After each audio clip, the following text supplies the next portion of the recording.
Ola, nenos e nenas do Colexio dos Muíños. Hoxe chamome Leti, hoxe veño a contarvos un conto que vos lo quero dedicar a todos, en especial aos meus nenos Jorge e Ainhoa, de quinto de Educación Infantil.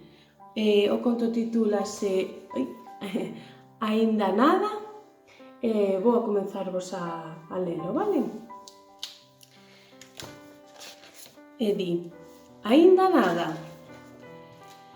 De mañá ben cedo, o señor Luís cavou un burato enorme na terra.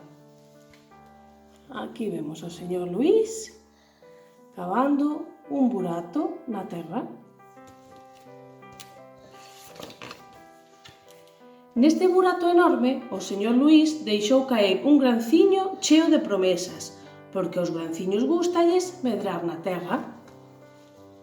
E aquí vemos o señor Luís que está botando un granciño de area neste buratiño. Despois o señor Luís volveu tapar o enorme burato e saltou enriba del con todas as súas forzas para pisar e pisar a terra, porque aos granciños gústalles medrar na terra ben pisada. Aí vemos o señor Luís saltando. Despois, o señor Luís regou ben a terra coa súa regadeira, porque aos granciños gústalles medrar na terra ben pisada e ben húmeda. O señor Luís dixo para o seguinte día: agardarei, porque aos granciños gústalles sentir que alguén os quere e os agarda.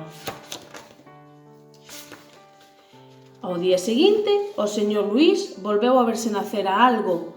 Non había nada que ver. Claro, era demasiado pronto. Hai que ter paciencia, díxolle ao páxaro, pero o páxaro non dixo nada. Ao día seguinte, o señor Luís foi verse xa nacer a algo. Non había nada que ver, aínda era demasiado pronto.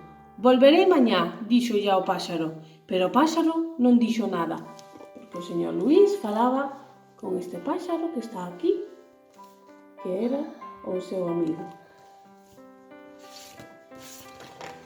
Ao día seguinte, o señor Luís foi fiel á súa cita.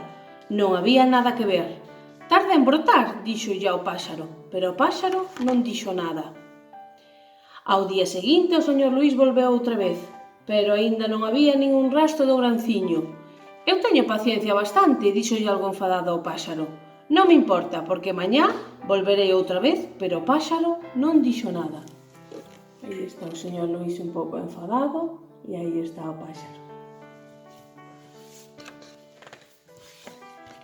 Pero de repente vemos que naceu unha flor moi bonita. Que flor máis bonita, dixo o páxaro cando por fin falou. Se lla regalo a miña compañeira, seguro que me dá un abrazo. O páxaro estaba enamorado daquela flor tan bonita. Entonces colleuna e marchou con ela. Aínda nada, dixo o señor Luís cando volveu ao día seguinte, porque o señor Luís non sabía de que o páxaro xa marchara con esa flor tan bonita que nacera dese granciño tan pequeniño que o señor Luís botou a terra. E, colorín colorado, este conto está rematado. Espero que vos gustase e que pasasedes un ratiño divertido e agradable. Un saludo e un besiño. Adeus.